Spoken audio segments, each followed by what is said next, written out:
പറഞ്ഞു തരുന്നത് എൻ്റെ എല്ലാ വീഡിയോസുകളും, എൻ്റെ ജീവിത ചരിത്രങ്ങൾ, എൻ്റെ ഈ ചരിത്രങ്ങൾ, ജീവിതം, അത് പല ഭാഷകളിലേക്കും എനിക്ക് കൊണ്ടെത്തിക്കണമെന്ന് പറഞ്ഞിരുന്നു.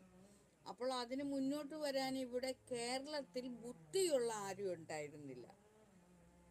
മനസ്സിലായോ? കേരളത്തിൽ എന്ന് വെച്ചാൽ വിഡ്ഢികളുടെ ലോകമാണ് കേരളം. കേരളം എന്ന് പറയുമ്പോൾ ഒരു കുഗ്രാമമായിട്ടാണ് എനിക്ക് തോന്നുന്നത്.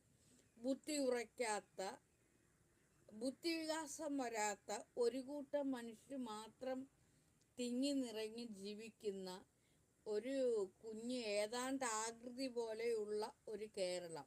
അവിടെ ബുദ്ധി ഉറയ്ക്കാത്തവരാണ്. ഒരു കഴിവുള്ള ആളിനെ കഴിവുള്ള ഒരാളാകട്ടെ, കഴിവില്ലാത്ത ഒരാളാകട്ടെ, കഴിവില്ല എങ്കിൽ അവന് കഴിവില്ല എന്ന് പറഞ്ഞ് അവരെ ഇങ്ങനെ കൂട്ടത്തോട് ചെന്ന് ആക്രമിച്ച് കൊലപ്പെടുത്തുന്ന ഒരു ദേശമാണ് കേരളം. മോളെ, ഇനി ഞാൻ ഈ പറയുന്നതെല്ലാം മോള് പിന്നെ എടുക്കണം കേട്ടോ. അതായത് കേരളത്തെക്കുറിച്ച് പറയാം. കേരളത്തിലെ മനുഷ്യർ, ഞാൻ ഈ പറയുന്നത് മോൾ എടുത്തോണം കേട്ടോ, കട്ട് ചെയ്തെടുത്തോണം. മോളുടെ വീഡിയോയിലും വേണമെങ്കിൽ ആഡ് ചെയ്യാം. ഇതെനിക്ക് വായിച്ചു തരണം. കേരളത്തിലെ എനിക്ക് കുറച്ച് നല്ല രീതിയിൽ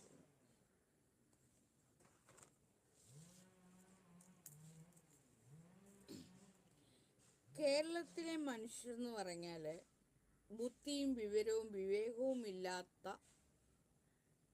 കുറേയധികം മനുഷ്യർ തിങ്ങിപ്പാർക്കുന്ന എനിക്കൊരു കുഗ്രാമത്തെ പോലെയാണ് തോന്നുന്നത്. വിദ്യാഭ്യാസ ലെവലേശമില്ല, മുഴുവൻ ഭ്രാന്തരായ ജനക്കൂട്ടങ്ങളാണ്. അവിടെ ഒരു രോഗം ബാധിച്ച ഒരാളിനെ പോലും വെറുതെ വിടാത്ത നാടാണ് കേരളം. അതുപോലെ തന്നെ നല്ല ഒരു കഴിവുള്ള ഒരാൾ ഉണ്ടെങ്കിൽ അവരെ ഏത് വിധേനയും കൂട്ടത്തോട് ചെന്ന് ആക്രമിച്ച് അവരുടെ അസ്തിത്വവും വിദ്യാഭ്യാസവും അവരുടെ ജീവനും പ്രാണനും ഒക്കെ ഇല്ലാതാക്കി തീർക്കുന്ന ഒരു ഇടമാണ് കേരളം. സത്യമെന്ന് ആരോ ഇവിടെ എഴുതി വെക്കുന്നു. അതുപോലെ തന്നെ ഒരു ആത്മീയപരമായിട്ട് ഒരാൾ വളർന്നു വന്നാൽ അവരെ മറ്റുള്ളവർ സ്വയം ആൾദൈവമാക്കി അവരുടെ കാഴ്ചപ്പാടിൽ ചിത്രീകരിക്കുകയും ആ ആൾദൈവമെന്ന് ചുമത്തിപ്പെട്ട ആളിനെ ജീവിക്കാൻ അനുവദിക്കാത്ത വിധം അവരുടെ കഴിവുകളെയും അവരെയും ഒക്കെ പിച്ച് ചീന്തി എടുക്കുന്ന ഒരു കുഗ്രാമമാണ്, ഒരു കൊലഗ്രാമമാണ് കേരളം.